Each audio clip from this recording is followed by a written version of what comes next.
what got me into comics was actually, and it's gonna sound goofy as hell, it was Valiant Comics.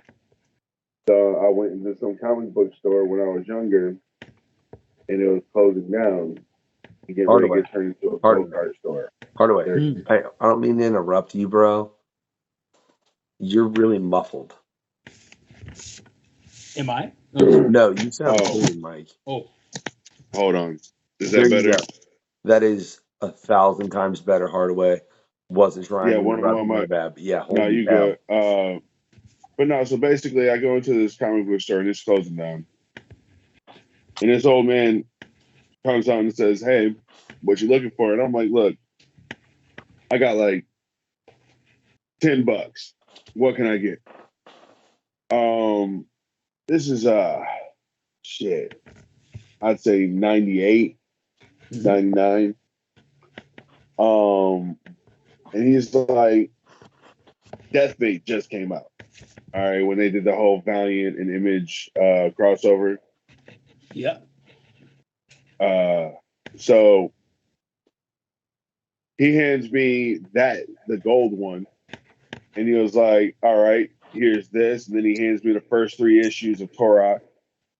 Then he hands me the first 3 issues of Ninjak.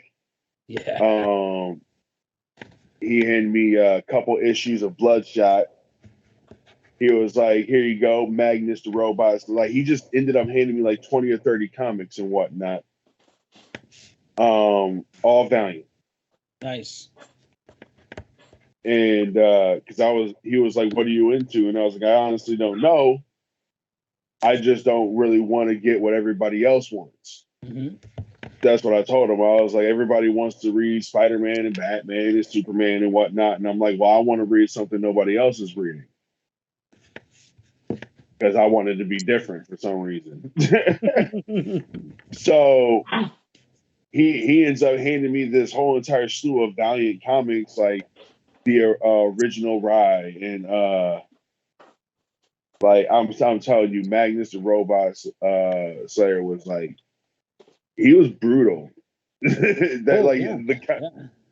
the Valiant comics are just absolutely brutal. Yep. And that's what I ended up liking about them. But I'm like in the 6th grade, reading, like some kid I remember some kid coming behind me, and I'm reading the first issue of Torah at lunch, and he's like, and I still got that issue. Like I have every issue I've ever gotten from that guy. Yep. Still to this day. And he's like, wait, go back to that one page. And it was the panel where the dinosaur bursts out of the ground and bites this dude in the fucking balls. And like rips him in half from his testicles up. Hey, I don't mean to interrupt you, Hardaway. Hey, you've told this on past episodes. I'm recording, but I'm not putting this anywhere, but whatever. But Mike's over here drawing Swamp Thing, and I think that's funny. Yeah. And I only say that, Hardaway, because everybody needs to, one, go watch all the previous episodes of the questionnaire. I don't know what I'm doing and where it's going to end up right now. It might be a TikTok. It might be a whatever, blah, blah, blah. Because if you go listen to it, one, you can hear the entire Hardaway story because I'm just going to be a dick. I love you, bro. If I ever do it, do the same. You know what I mean? Don't let me retell the same fucking story 1,000 times on the goddamn show. All right. All right, well, he hasn't heard the story, so shut your face. Are you sure, Mike? Was that your episode? It might have been. I don't remember. See, that's my point, right? Whatever. Mike should go watch the questionnaire too. Those are his motherfucking peers, right? He can watch it while he draws dope shit like Swamp Thing, right? And I say that because if you go listen to the episode, the full episode of Mike Rooth, it's out. It's about available now. I might have to make this a short clip because I'm talking too damn much. You can find out exactly why I find that amusing, right? You shut your face because I probably told him the same exact story. I swear, dude. You look. I got other things I gotta handle, but I'm gonna have to in the near future sit and watch all of Mike's interview. And if you legit told him that story Hardaway, That religion's a little I heavy on you. honestly We don't know. did talk about Ninjak a bit, but That is true. I know we did talk some Valiant. Yeah, Valiant. Yeah, Yeah. I mean, Bro, I always talk Valiant with people. For sure. But if you can't sit there and talk to me about repeating stories and whatnot when you only got the same 6 questions. Oh. And then I have to bust you out, and then you ask 20 different others. I will admit, your same 6 questions lead to like a plethora of other questions. Like those do change. Yeah, you know, Hardaway, maybe that's the reason for the first 6 questions, because I know they all lead down separate paths. Because you're just trying to warm yourself up. That's all it is. I am the unknown factor, Hardaway, and those initial 6 questions can lead very much into the unknown with any given mind. Though I do think it's funny if you go check out the episode with Mike Rooth, you'll still find it. Why I think it's hilarious. He's starting with Swamp Thing as I kick my phone right quick. It's a good way to just knock me down a few notches. That's all. Dude, look, you got no idea. I'm sitting there staring at it. I'm like, man, I know who that is. And then the second you started putting ink to it, I was like, oh, that's Swamp Thing. Like you did not get much ink done before I was like, I know who that is. Yeah. I always go for the face first. I can sit and noodle on details everywhere else forever, but if you don't nail the face, then there's no point. Just like drawing Superman, I got to draw his face first, because if I don't get the face right, it's just Superman. It's just not Superman. It's just a dude in a blue suit. So fair enough. There's a look and a feel to Superman that has to be right, and a few guys can do it, and very, very few, to my mind, can do it properly. I don't think I can do it properly. I've never drawn a Superman that I've been really satisfied by, because there's I don't know, man. There's a goodness that you need to encapsulate, and if you can't do it, then it's just not Superman. It'll look like him. It's got his costume on, but it's just, there's just a thing that has to happen, and it's, for me, kind of indefinable, but it exists. And I'm aware of it when I draw that character. I hate getting requests for Superman, because that's a tough request for me. Okay, I just got to ask then, Mike, based on what you just said, which I can totally see as far as being feasible, do you think that that's what's caused some of the other Supermen to exist? Somebody drew the body first and then a face, and they were like, oh, shit. But somebody looked at it and they were like, now hold on a second.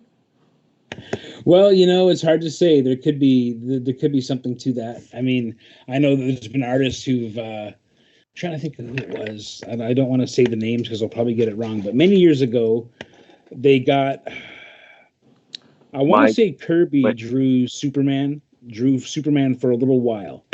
Or he was drawing the Jimmy Olsen book, and Superman would show up in that book.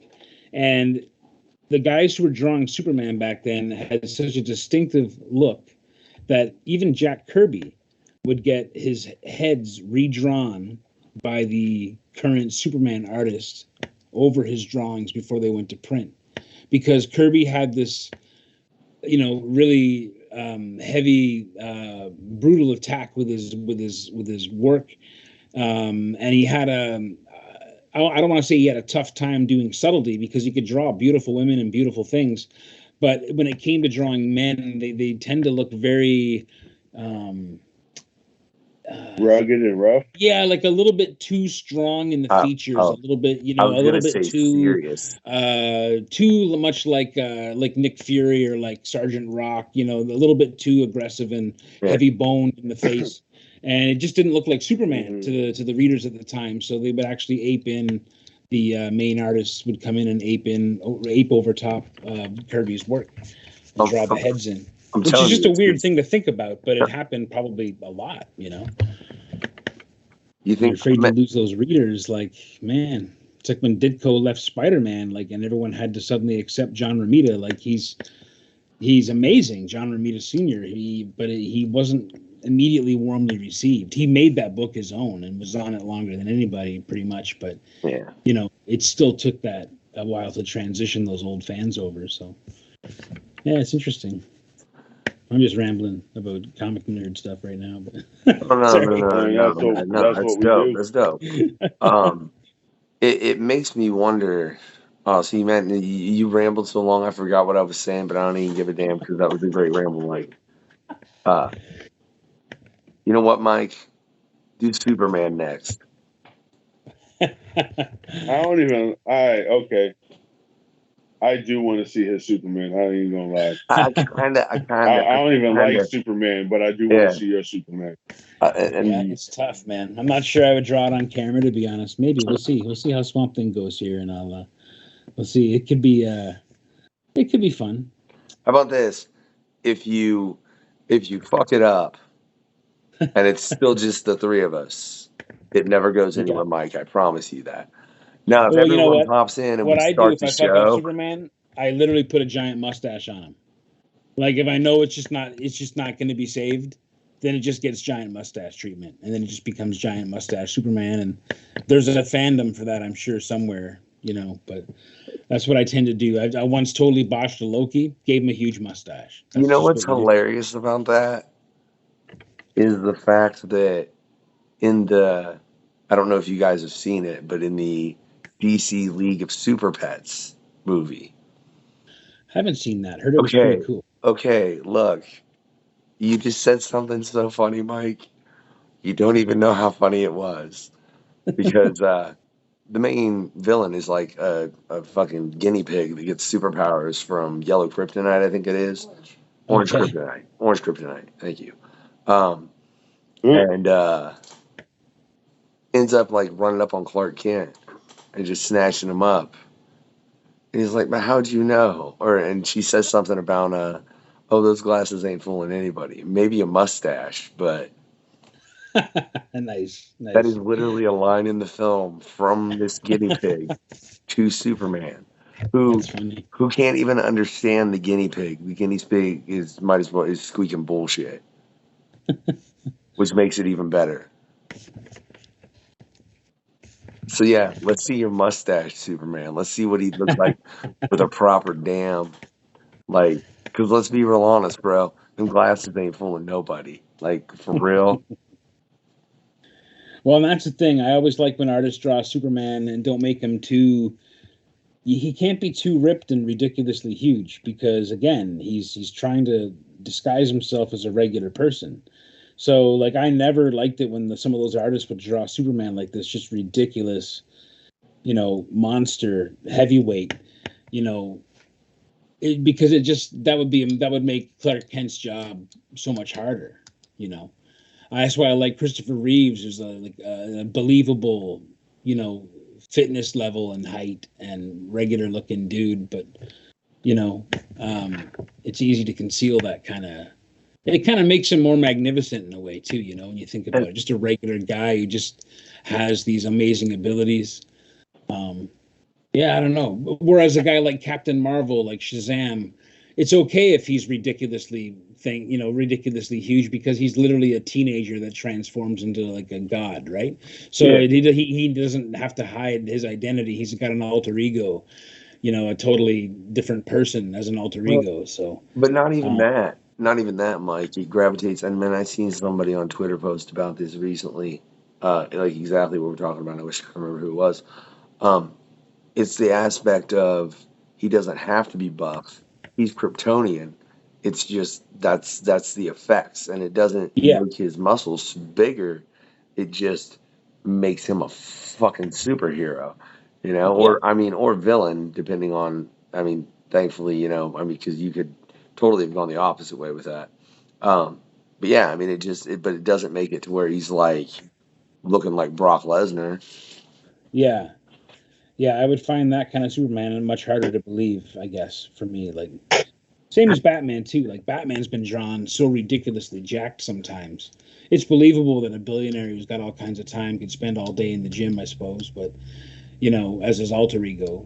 But, yeah, sometimes Batman is just so ridiculous. Again, I kind of prefer, like, I don't know, maybe the more Batman Year One, you know, kind of stuff where it's a little bit more realistic than that kind of mega superhero look. But yeah, I don't know. Yeah, no, I agree. Like I don't even think Wolverine should be that jacked. Well, I just wish they could cast an actor who was I don't like know. 5'3" and It's 285 of just okay. solid ridiculous muscle. But Yeah, like not when I say you're not not going to that find that jacked guy though. in reality. So Yeah, I mean I don't. like a Bruce Lee kind of jacked is what he should be. He shouldn't be Yeah, like, yeah, you know what I mean? Like Wolverine should be slim muscle. You know what I mean? Like the kind of like that you can't even really notice until you get real close on a motherfucker and maybe catch something. Then you're like, oh wait, okay, yeah, that dude's different. Let me, yeah. I accept that now. Like I just noticed what I noticed, so I'm gonna calm down about it. Like, but yeah, you're right. As far as the 5'3", and then to find somebody that was built, I don't know, man. The only person I can think of is that, and I've always like it's Tony Jaa. I don't know how you pronounce his name properly. I apologize for that, but if you hear what I just said and you spell it out, I guarantee you'll bring him up because it's TONN or it's TOMYJAA. Mm. I don't know how else to pronounce that personally. Um, Not sure I know who that is. Oh, Yeah. dude, he does some awesome martial arts films like this. He does Muay Thai. Oh, okay. Right on. And like there's scenes where he's running across elephants, and this dude legit just ran across this stampeding herd of elephants. Jeez. Oh, he's talking about Bach. Yeah, Oh, that Bach. dude. Yeah, yeah, Yeah, yeah. Yeah. There's the Protector. I think is another one of his films. Yep, yep. He was in That's Bach. yeah, he was in what was the monster hunting one that's got the chick from Resident Evil in it, Mila Kunis, or I fucking Oh, know. yeah. Yeah, Monster Hunters. He's in Yeah. that. He's the dude that doesn't speak any English. Yeah, that dude's Right. that Right. that dude is amazing. Hmm. Yeah, like if and I've seen like exhibitions with him like on YouTube where he just does stuff, Mike, Yeah. and it's like okay, so it's like he spends as much time doing what he's like just trained to do that as you just sit in a fucking pen. You know what I mean? Yeah. And I think Yeah. he's done it since he was like 3. From the like Wow. it's you imagine like dude, would you ever run across the herd of elephants? Yeah, it's pretty amazing what those guys can pull off. Those martial artists, man, it's ridiculous. I I can't believe he agreed to do it. Like, no, we're gonna shoot this for the film. Yeah, no, I'm just gonna do it. Yeah. Yeah, some of those the guys do their own stunts like that. It's always just impressive. Yeah, I mean, there's only 3 people that really come to mind and are crazy like that, in my opinion. And the third one I'm going to say is kind of funny, which is Tony Jaa, Jackie Chan, and Tom Cruise is just kind of dumb on some of the stuff he's willing to do, I think. Yeah, But I think so. He did some crazy stuff in those Mission Impossible films, so absolutely. I swear on my life, he likes to just make those films so he can be like, look, I'm going to do this and it's going to be incredibly stupid and I'm going to Yeah. get a movie studio to pay for it and it's going to give me a fucking hell of an adrenaline rush. Yeah, maybe it's the only way he can escape the cult that he's in too. Maybe he's looking for an out, like a really dynamic ending. Hard to say. If he died filming something, Mike, I would not be that surprised. Yeah, Just with what he does. for sure. Like he was flying a fucking airplane. Yeah, it's amazing. No, bro, that's dope. Yeah, I wish I could draw like you, Mike. You have no idea. Well, this is actually relaxing for me. It's been a stressful week of trying to draw a bunch of stuff, and waiting. I'm doing a job with a Disney property right now, and Oh. waiting for them to give me feedback on my work has been.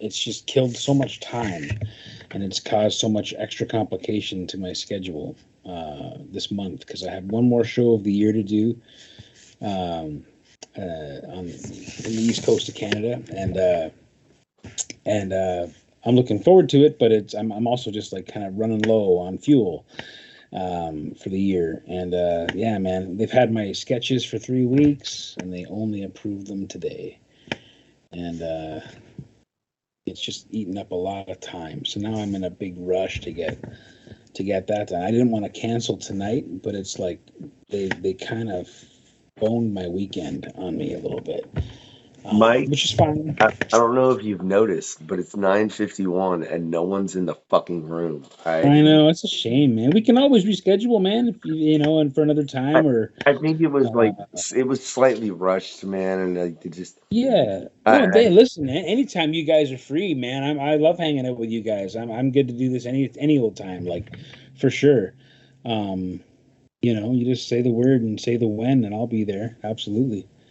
Yeah.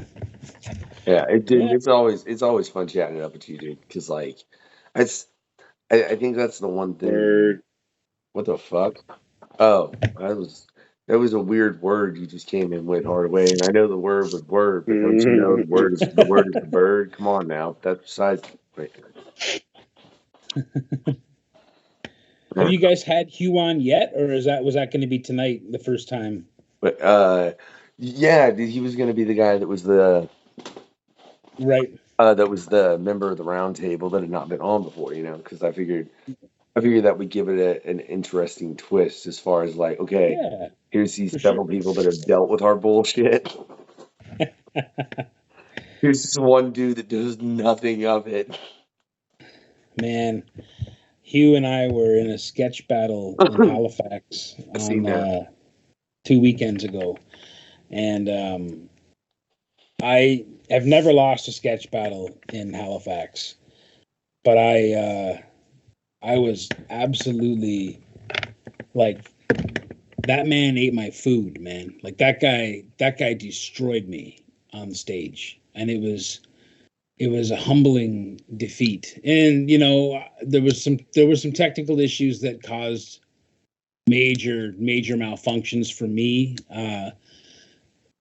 But it was literally in front of the largest crowd we've ever had. We packed the auditorium. We had the big screens going, and it was Hugh and Gene Ha and myself.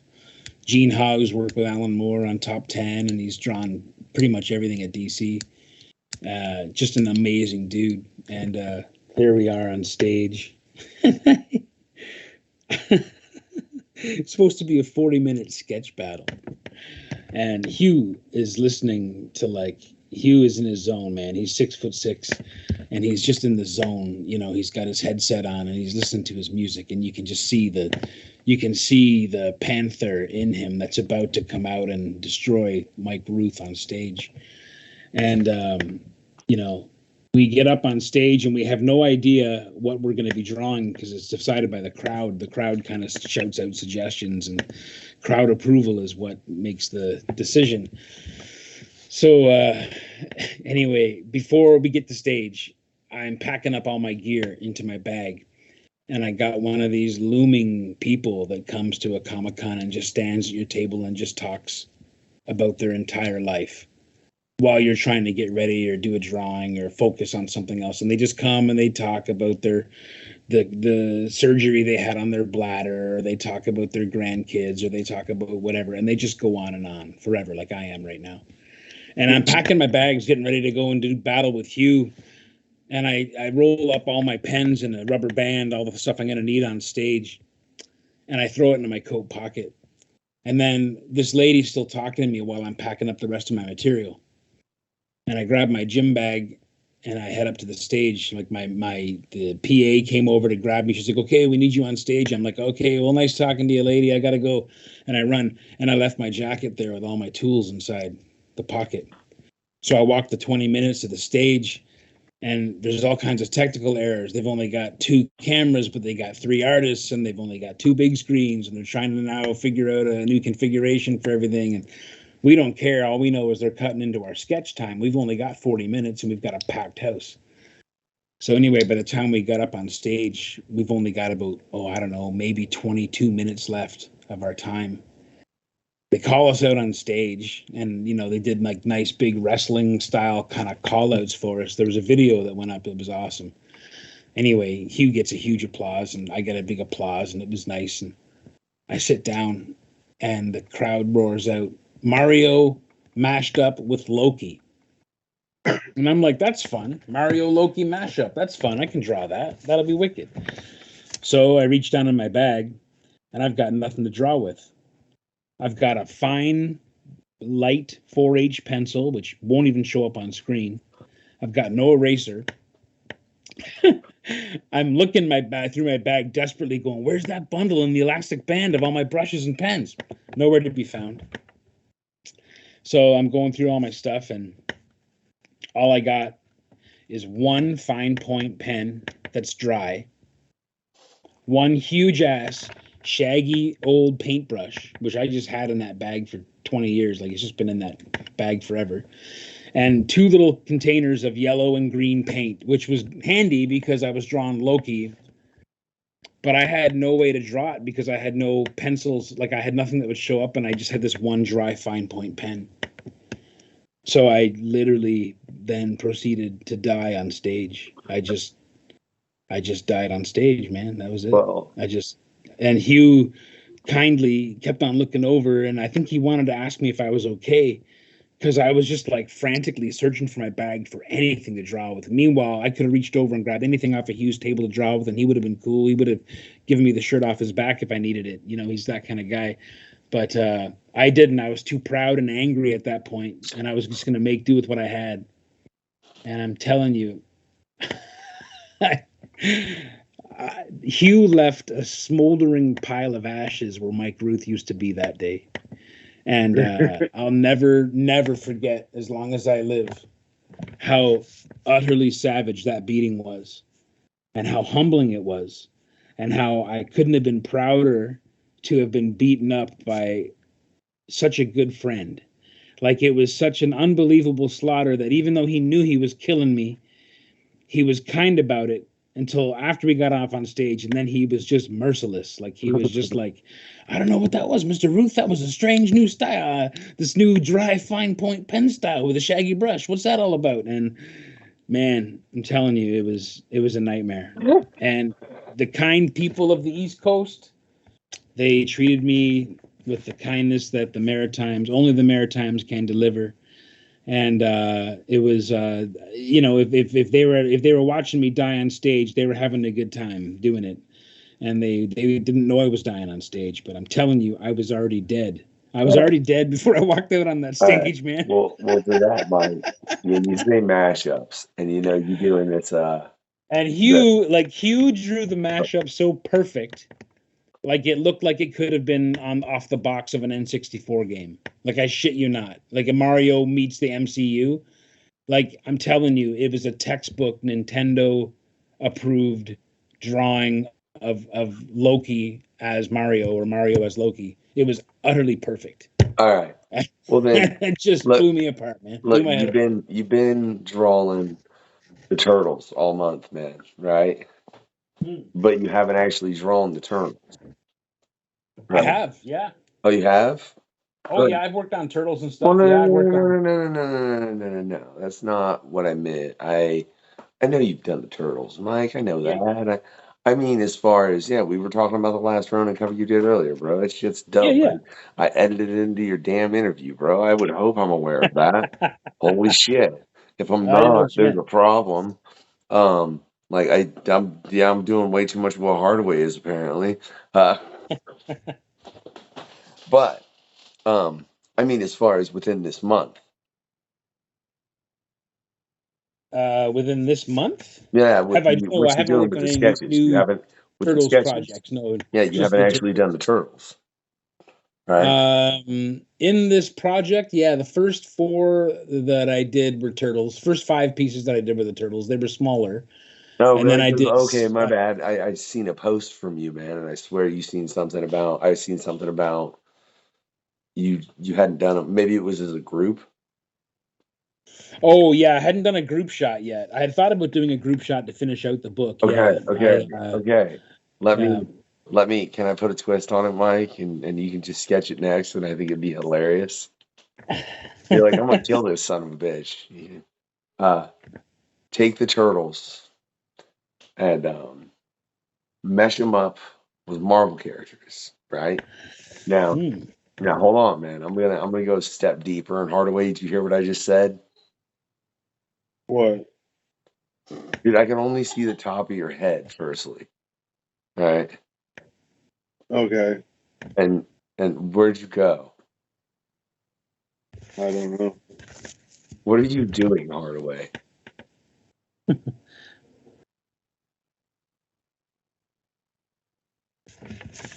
Hardaway. Okay, never mind. I don't. You see me now? No, dude. Not at all. I'm under. What There about now? you go. I was like looking at like the top of your forehead or some shit. I don't know what that was, bro, but whatever. Now, did you hear what I said as far as the Teenage Mutant Ninja Turtle mashup with Marvel? Yeah. Okay. No. A little bit of it, but what's up? Okay, so Mike's gonna sketch that next, and then he's gonna want to murder me. But I'm telling you, it's gonna be really dope. But we're gonna take it a step farther. We're not just gonna say like that. Like, so I want Michelangelo meshed up with Deadpool, because let's be honest, they're he's just the more violent, and like they're fucking both goofy as shit, right? Hardaway, pick a turtle, mesh them with a Marvel character.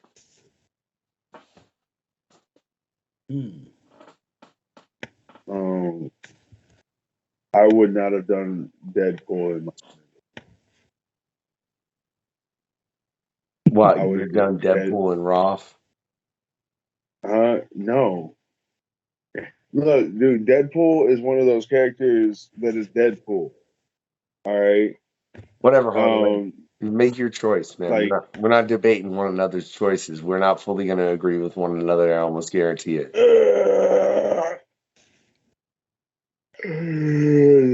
That's why you read your comics on a goddamn tablet and computer, motherfucker. I know, because I like actually saving the environment. Man, you talk to the 1%, you want to save the environment. You're not reading them in a fucking paperback form, ain't gonna save shit. Oh, shush. Except for the fact that they go to a goddamn landfill. But you go ahead and proceed with your mashup there, Hardway. That's looking smooth, by the way, Mike. Oh, thanks, man. Oh yeah. Yeah, that's looking good. That's... How much have you tackled Man-Thing? Well, this motherfucker thinks. Yeah, I've drawn Man-Thing before. He's fun, man. He's kind of more fun to draw than Swamp Thing in some ways. Like, you can have a little bit more fun with the monster element of it. And I also find that like Swamp Thing's another character where you got to get the face right, otherwise he becomes too sinister looking. You know, you can't really have him looking too sinister if possible. If it's all possible to avoid it. That same thing with Superman and characters like that. Like, you can't have that meanness. There can't be that mean streak in a one-off emotional panel or something like that. Sure, but to just draw a Superman pinup, you know. But with Man-Thing, I like the more monstery elements. He tends to have pointed fingernails. He tends to have a bit of a shaggier, more kind of werewolfy look in a lot of his features. So he's definitely fun to draw. You can literally swap their heads and no one would know which one you were drawing, because it would work for either one. Like the Swamp Thing that I got to draw for DC was the modern one where he's got kind of pointier claws and stuff like that. But yeah, Man-Thing's lots of fun, man. Yeah, I just had to ask, man, because I know those are two characters that, like, Yeah, are very much, You could mistake them. I know people who don't know the difference between one and the fucking other if you showed them pictures. Oh, totally, man. Yeah, I know people in comics who don't even know. Like it's if you weren't into that, like then you just you wouldn't know, right? They were kind of more rare characters. Like Man Thing didn't show up a whole lot. He was in Marvel 2-in-1. He was in monster type stuff a lot. They had him in the Thunderbolts for a while, which was cool. I didn't know that. I'm gonna have to check out that particular run. Yeah, the Thunderbolts run was great. That was Jeff Parker was the writer, and the artist in those days was Kev Walker. And Kev Walker is one of these old school kind of British illustrators who does like just the most awesome stuff. He actually does stuff for Magic the Gathering too. And he's the guy who's currently drawing the Predator series at Marvel. He's just one of my favorite artists. The guy's unbelievable. I gotta say, I'll totally be reading his work because when that Predator series drops in graphic novel, I have to get it. Yeah, man. Yeah, and Ed Brisson's writing it, and Ed's a friend of mine and just an awesome, brilliant writer. Like, yeah, awesome guy. Those are just like the Alien Predator, man. I always loved that shit. That's why it was awesome that we got to bring on Mark. You know what I mean? Because he's the guy that did the original Mark Verheiden. He's the guy that did the original shit for Dark Horse. Yeah. You know? So, like, this motherfucker sent me an email. It's like, hey, man, I just wanted to let you know I'm a really big fan of your podcast. I checked out my friend Stephen Grant's episode. And, like, dude, when I was reading this shit, I was really young. I didn't keep track of the names as much as I do now. I'll be real honest. Oh. I Googled his ass, and I'm sitting there like, this motherfucker just said he was a fan. Yeah. When, like, I read his shit as it came out way back when, I was like fucking 15. I'm sitting there like, my mind was blown a goddamn little. Hardaway, you got a mesh up yet? Oh yeah, Donatello and the Maker. Oh, okay. That's. I was gonna say Donatello and the fucking Mr. Fantastic, but whatever. All right. You said Donatello and who? The Maker. The Maker. The Maker. Yeah, the evil Reed Richards. That's a pretty fucked up one there, Hardaway. I was gonna just say Reed, man. You had to take it all dark. God damn. Then we'll go. By the time we're done listing all these, Mike's gonna go, fuck y'all. I ain't drawing that shit. The fuck is wrong with you? Having a repeat of Halifax. And if you were to do Raphael, it'd have to be Carnage or Venom. No, you hold on. No, that's too simple, man. That's too simple. Right? That's way too simple. All right. I mean, you could do him as the Punisher too. No. I need Raphael from Captain America. Well, I take that back. Let me flip that. That should really be Leonardo. Yeah, Raphael. Yeah. Leonardo and Captain America, and then. Yeah, that's a good fit. Yeah, Leonardo and Captain America, and then Hardaway. I think you're right as far as Raphael and the Punisher. I do think you're going a little too dark with the Maker, and you should have said Reed with Donatello just a little bit, because they are superheroes, motherfucker, not villains. How are you gonna make him link up with like one of the evilest motherfuckers in Marvel? Period. Could mash him up with Forge from the X-Men. That'd be. Oh. I mean that would be like that would be kind of cool, but look, no. The only reason why I saw him as the Maker is because I was just like, man, all that power and brutality in Donatello's genius mind, and he's such a nice guy. Yeah. So it'll be like the most brutal amount of power and intelligence in the nicest dude. Yeah. That's why I said Donatello and the Maker, but so Mike, do you want to tell us to fuck off yet for our suggestion?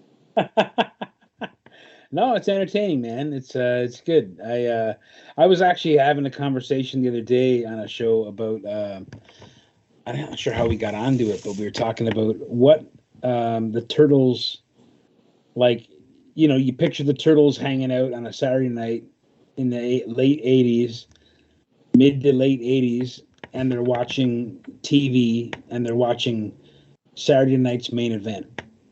And who are the different turtles cheering for? Who are their favorite wrestlers? And I was trying to set myself into that era, and I thought, man, like, obviously, like, you know, I mean, for me, like, I thought Leonardo being so serious, you know, being the leader, he'd have to be a favorite wrestler who would be a character that could never turn heel, you know, a character that's always just doing right and always, you know, just that face all the time. So the one that And I was eventually turned heel? thinking Ricky Steamboat, Ricky the Dragon Steamboat would be like in 1986 would be you know, Leonardo's favorite wrestler.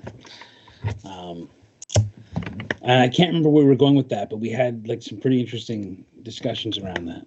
I don't know. Like, I feel like like Hogan was around then. Hogan was. Oh yeah, he was but you know, we didn't know it was around the corner. Ricky never turned heel in his career. Hogan, of course, had his legendary run as, you know, the NWO, like the Hollywood Hogan thing, which was just like, it just rejuvenated the sport so much. Oh yeah. But yeah, I don't know. At that point of it, he hadn't gone heel yet, really. So I guess that would be feasible as well, Hogan. But he's almost too righteous. Like, I feel like there's a special kind of, like, you know, Ricky Steamboat was always out for revenge against, you know, like when Jake DDT'd him on the cement, or like when Macho Man took out his throat with the bell. Like, there was always some vengeance, So, you know, happening. So let me ask you a different question. Who's Shredder cheering for? Or Macho, Ric Flair. Yeah, probably have an appreciation for Ric Flair. Yeah. Yeah, I'm trying to think, maybe like a Harley Race. Like, he'd have an appreciation for those classic, like, technical villains who could just outclass everyone in the ring. Yeah, that's what I think. He'd be one of those guys, like a classic villain, like someone who always finds a way to win. I think that would appeal to a guy like Shredder for sure.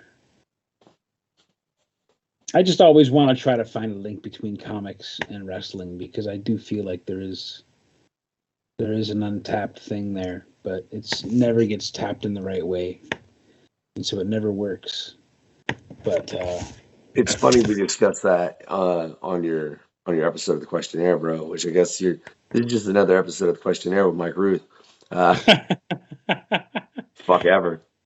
Yeah, and speaking of which, hey,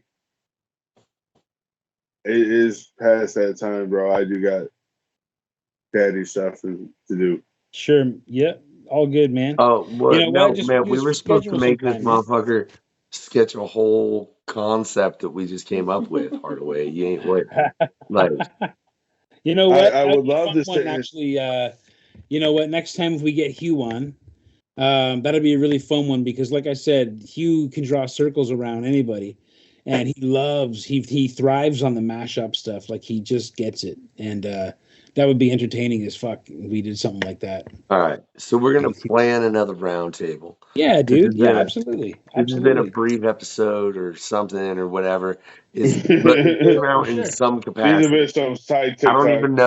I don't even know what I'm doing with this footage, ladies and gentlemen. But I know Mike Rooth is fucking dope, and y'all should check his work out. There's links in whatever description I put up in whatever this is.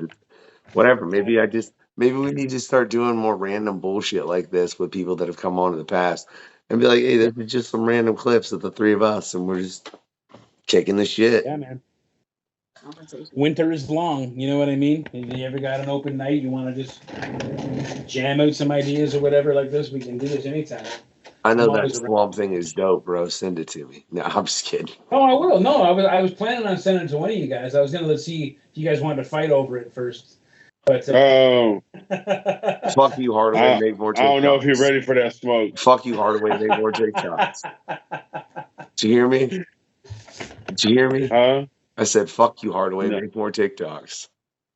Kiss my butt. No, dude. No. This is not half baked, and you ain't trying to buy nothing from me. All right. Well, you just let me know when you guys want to do it again, man. I hope that everybody gets that reference and that doesn't get the show canceled on a different note. I gotta watch that again. Fucking, I might not post that bit up. We'll have a discussion about it later, Hardaway. Whatever. Uh-huh. Yeah. What? Make more TikToks. Don't tell me what to do. Well, bro, but we need more. Did you put up a TikTok recently? I did. Okay. I just, cause like people are liking TikToks, and I'm like, is there a new video or what's going on? Or this motherfucker don't even tell me what's going on. At least I have the courtesy mic to let him know when episodes are dropping. Like, what the shit? What the shit? But bro, it's been a pleasure as always. Man, yeah. This will end up. Night? I have no idea what's gonna happen with this. But you have a lovely night. Y'all have a lovely night as well. And look. Give us that thumbs up, y'all. Yeah. Like and subscribe and all that goodness. Take care. Be good, guys. See you.